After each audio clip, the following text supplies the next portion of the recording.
আসসালামু আলাইকুম প্রিয় দর্শক, আজকে আমরা কথা বলবো ডিএলসিও পরীক্ষা নিয়ে। DLCO means diffusion capacity of lung for carbon monoxide. DLCO একটি ফুসফুসের কার্যকারিতা মূল্যায়ন করার পরীক্ষা। এর মাধ্যমে ফুসফুস কতটা দক্ষভাবে অক্সিজেন গ্রহণ করে আমাদের শরীরে অর্থাৎ রক্তে সরবরাহ করতে পারে তা নির্ধারণ করা হয়। এটি একটি নন ইনভেসিভ পরীক্ষা এবং এই টেস্টটি করতে খুবই মিনিমাম প্রিপারেশন প্রয়োজন হয়। যেমন 4 থেকে 6 ঘন্টা আগে থেকে ধূমপান ও ভারী শারীরিক কাজ থেকে বিরত থাকা, যে সমস্ত পেশেন্ট সাপ্লিমেন্টাল অক্সিজেন ব্যবহার করেন সম্ভব হলে তা বন্ধ রাখা।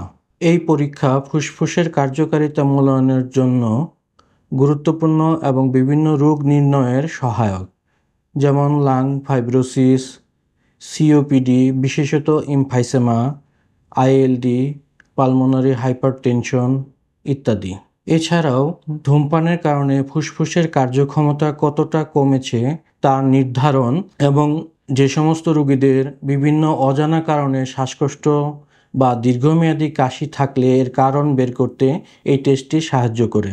এমনকি যেসব পেশেন্টদের ফুসফুসের অপারেশন হবে, অপারেশন পরবর্তী সময়ে তার ফুসফুস কতটা কার্যক্রম থাকবে তা মূল্যায়নেও ডিএলসিও পরীক্ষা করা হয়।